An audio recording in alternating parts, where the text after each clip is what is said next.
Okay, so this is your Unit 5 review. I'm not going to do every problem. I'm going to do kind of ones I think that are the harder ones, or the ones that I think really just kind of encompass basically what we're trying to get done here.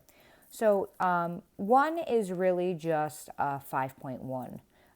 It's just proving trig identity stuff. And I'm going to say that A is harder than B. So I'm going to do A. So prove sine of x over 1 plus cosine is plus 1 plus cosine over sine of x is 2 cosecant. Okay, so what we're going to do is we're going to add these two fractions together. I'm going to give sine of x to this left fraction because it's missing it from the denominator.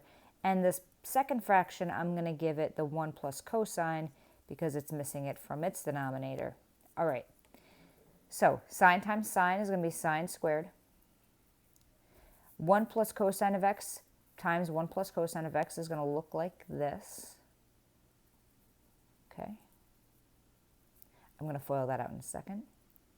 And since we have a common denominator, we can just do this. We can just put it out over one denominator. We're saying this is equal to 2 cosecant. All right. So why don't we FOIL this part out? We have sine squared x on top still, plus 1 times 1 is 1, plus cosine of x plus cosine of x is 2 cosine of x, plus cosine squared of x is over sine of x 1 plus cosine x, okay? Foiling out the top and simplifying. All right, so there's a couple of exciting things here. We have a 1, and we also have another 1. This sine squared plus cosine squared is 1. So 1 and 1 gives me 2. So I have 2 plus 2 cosine x on top over sine x, or 1 plus cosine of x, sorry about that, is equal to 2 cosecant of x. All right, and now this next piece may not be completely obvious, but I hope that you see that we do have a 2 out. We have a 2 in both of these terms up top here. So I'm going to factor out this 2 and get 1 plus cosine of x. Now that may not have been completely obvious for you to do, but if I think about what cosecant is, 2 cosecant of x is the same thing as saying 2 over sine of x. So if I can get these cosine situations to cancel, then I'll be in good shape. So that's why I did that. I factored out the 2 because I know in theory I should get 2 over sine of x on my left side. So I get 2 cosecant of x. All right, so like I said, these 1 plus cosines cancel. I have 2 over sine of x, which is 2 cosecant of x. Okay, make sure your left side equals your right side at the very end. I do think B is easier. There's a couple of different ways to do B.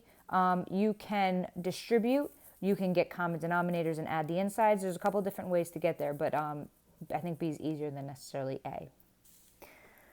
All right, so number 2 is find sine 255, cosine 255, tangent of 255, obviously without a calculator. Now, these are going to be your sum and difference formulas. And when we do a sum and difference formula, your goal is to say, okay, how can I get to this number? How can I get to 255 using my unit circle angles? Well, if it has a 5 in it, there's probably a 45 involved, right? So if there's a 5 in this angle, there's probably a 45 involved. And if I take 45 away from 255, I get 210. Now that works out really great. So 210 is a unit circle angle, and so is 45. So I'm going to find all three of these. And I have on the key both ways to find tangent. I'm going to do it the shorter way in our notes here. So sine of 255 is equal to the sine of 210 plus 45. Okay, so we have to know these formulas. All right, so it's a sine, it's a sum. All right, so that means the pattern goes like this. Sine 210, cosine 45. Okay, we flip the trig functions, but we keep the sine in the middle. So I get sine of 45, cosine of 210. All right. So sine of 210, the reference angle there is 30 degrees. So the sine of 210 is going to be negative 1/2, third quadrant. Cosine of 45 is just root 2 over 2. Sine of 45 is root 2 over 2. And cosine of 210 is going to be the opposite of that negative 1/2, that's going to be that negative root 3 over 2. We are in the third quadrant. All right, so I get negative root 2 over 4 plus negative root 6 over 4, or just negative root 2 minus root 6 over 4. So there's my answer. All right, B, cosine 255 is equal to cosine of 210 plus 45. I got ahead of myself. Cosine of 210 plus 45. All right, so it's a cosine, so that means the cosines stay together and they go first.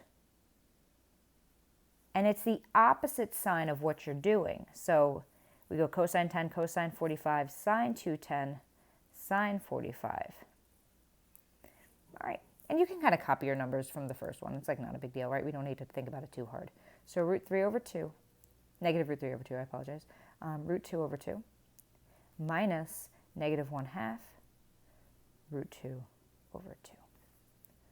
All right, so this is going to turn into negative root 6 over 4, and this is going to turn into plus root 2 over 4. So I get negative root 6 plus root 2 over 4. All right, looks great. So now tangent, we can use the formula. It doesn't matter. It's actually going to be a pain in the neck either way. I'm going to do the shortened version because we have them both here. But on my key, I do have both versions. So you can see the sum formula for the tangent. But I'm going to do the short way because I already have both answers to make my life a little bit easier. So tangent of 225 is the same thing as sine of 225, my apologies. 255. Sine of 255 over cosine of 255. We have both of these numbers, okay? So I have negative root 2 minus root 6 over 4 divided by negative root 6 plus root 2 over 4.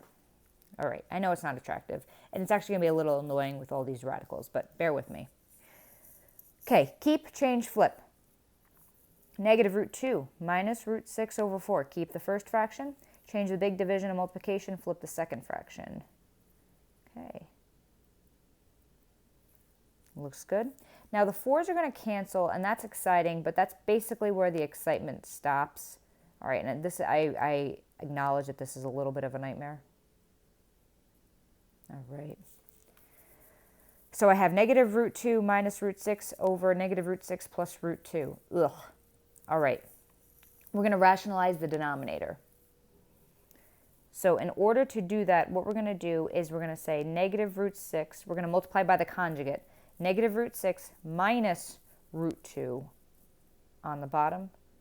Negative root 6 minus root 2 on the top. Multiplying by the conjugate will rationalize this denominator. Like I said, it's not pretty, but we're going to make it work.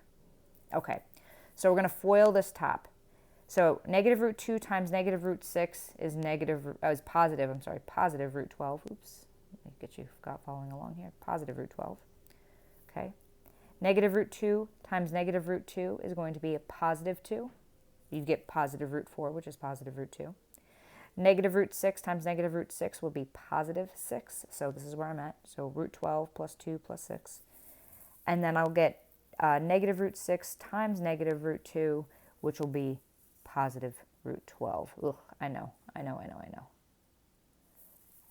All right, we do this again. Now, if we do this correctly, we should just get a regular number on the bottom. That is the goal. That's where we're going to be, and it's going to happen, and we're going to simplify. It'll be okay.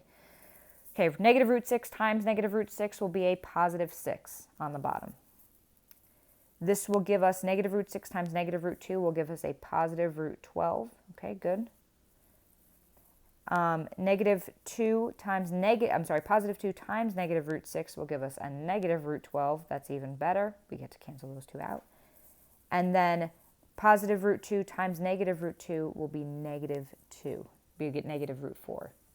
Ugh, tongue twister. All right, so let's clean this up a lot, all right? So on the top, I'm going to have 8, 6 plus 2, plus 2 root 12s. I'm going to fix this, don't worry. Over the 2 root 12s on the bottom cancel. 6 minus 2 is 4. All right, so before we get excited and cancel something out, let's simplify this radical. 12 is 4 and 3. Okay. So I take the root 4, which is 2. So this 2 on the outside gets multiplied by the root of 4, which is 2. So this is going to be a 4 root 3 over 4. And now I divide everything here by 4. 8 divided by 4 is 2 plus root 3. Oh my God, right? Nightmare.